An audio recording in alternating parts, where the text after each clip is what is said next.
morning, dear students. Today I am going to teach about the poem Fire and Ice. This poem has been composed by Robert Frost. It's a very little poem, you have to understand clearly. Fire and Ice. Fire means होता है आग, ice means होता है बर्फ.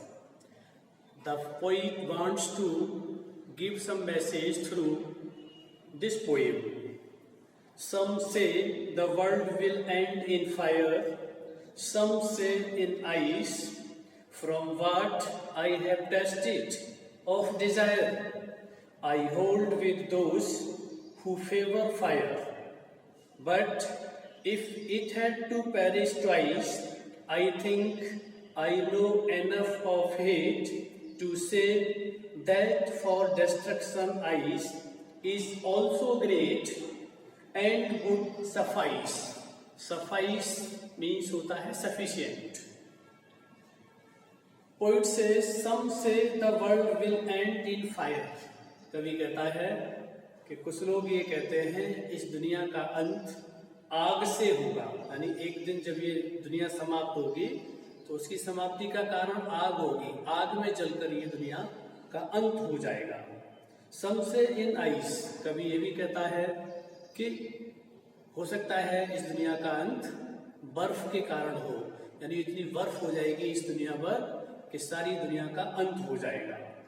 From what I have tasted of desire, लेकिन poet कहता है जो मैंने अपना टेस्ट लिया है, अपनी जो इच्छा व्यक्त की है, तो आई होल्ड विद दोस, मैं उन लोगों का समर्थन करता हूं, मैं उनके साथ हूं, हु फेवर फायर, जो ये कहते हैं कि इस दुनिया का अंत आग के कारण होगा. बट लेकिन if it had to perish twice, poet कहता है पेरिश मीन्स होता है एंड, समाप्त होना, कि यदि इस दुनिया को दोबारा से नष्ट होना पड़ता है तो I think I know enough of hate, शायद इतनी घृणा हो जाएगी इस दुनिया पर कि घृणा के कारण ये दुनिया समाप्त हो जाएगी. To say that for destruction ice, यानी ये भी कहा जा सकता है कि बर्फ से भी दुनिया समाप्त हो जाएगी, लेकिन इज ऑल्सो ग्रेट, ये एक बहुत बड़ी बात है, एंड वुड सफाइस. तो कभी ये कहना चाहता है कि कुछ लोग कहते हैं कि ये दुनिया आग से नष्ट होगी, कुछ लोगों का कहना है कि ये बर्फ के कारण नष्ट हो जाएगी, लेकिन कभी कहता है कि एक समय नफरत इतनी बढ़ जाएगी इस दुनिया में कि उस नफरत के कारण भी पृथ्वी समाप्त हो जाएगी. Now I have to explain some central idea of this poem. Listen to me carefully. The poem Fire and Ice has been composed by Robert Frost. I have already told you.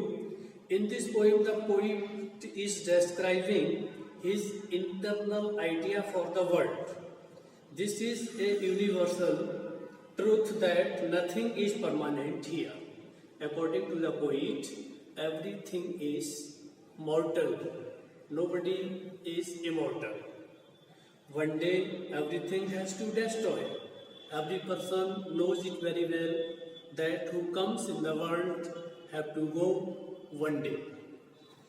The same will happen to this world. Really, there is a spiritual message in this poem. The poet wants to convey some message through this poem. The poet says that according to some people, this world will end in the fire. Poet कहता है कि कुछ लोगों के अनुसार इस दुनिया का अंत जो होगा वो आग के कारण होगा, while according to others, जबकि दूसरे लोगों के अनुसार it will end in ice, ये बर्फ के कारण समाप्त हो जाएगी. But the poet favors the people who thinks that the world will end in fire. Poet लोगों को सपोर्ट करता है जो ये सोचते हैं कि ये दुनिया आग के कारण समाप्त होगी. ये इमेजिनेटिव वर्ड है. In the next stanza, the poet says that it would be very fearful if the world destroyed twice. यदि इस दुनिया को दोबारा से नष्ट होना पड़ता है तो एक बहुत भयानक स्थिति होगी. Just as the ice can destroy the world, ठीक है बर्फ तो इस दुनिया को समाप्त कर सकती है, बाई मेल्टिंग स्लोली, यानी बर्फ धीरे धीरे पिघलेगी और पिघल करके इस दुनिया को समाप्त कर देगी। Similarly the hatred brings the nation on the brink of destruction, उसी तरह से जो घृणा है, नफरत है, वो इस देश को विनाश की कगार पर ले आती है। So the poet suggest to be far away from hatred and be a true human being, इसलिए पोइट हमें ये सजेशन देता है कि हमें उस नफरत से दूर रहना चाहिए और एक अच्छा नागरिक बनना चाहिए। Theme of the poem is we find that the poet gives us a very beautiful message, हम ये पाते हैं इस पोएम से कि पोइट हमें एक बहुत अच्छा मैसेज देता है, to be far away from hatred and jealousy, हमें ईर्ष्या या नफरत या घृणा से दूर रहना चाहिए, and live together with love, और हमें प्रेम पूर्वक सबके साथ रहना चाहिए। He warns us that if we do not do so, वो हमें चेतावनी देता है कि यदि हम ऐसा नहीं करते हैं, यदि हम प्रेम से नहीं रहेंगे एक दूसरे के साथ, the world will face more trouble than that caused by the fire and ice, तो ये दुनिया जितना सामना करेगी परेशानियों का आग और बर्फ के द्वारा, उससे भी ज्यादा कहीं सामना करना पड़ेगा ऐसे नफरत और ईर्ष्या से। Now I have to tell about the main points of this poem.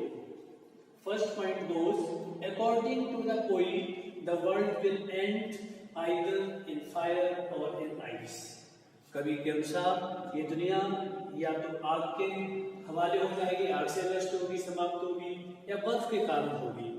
Second point goes, the poet agrees with those, यानी कवि उन लोगों से सहमत है, उनके विचारों से सहमत है, who say that the world will end in fire, कि ये दुनिया आग से समाप्त हो जाएगी।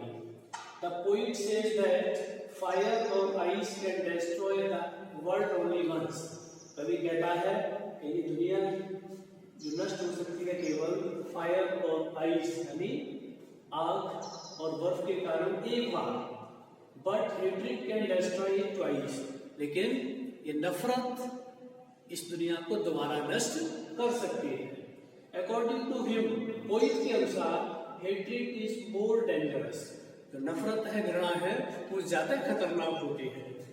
सो we must keep away from hatred, इसलिए हमें इस नफरत से और घृणा से दूर रहना चाहिए। Now I will send written material to you, you have to prepare that matter. Thanks a lot.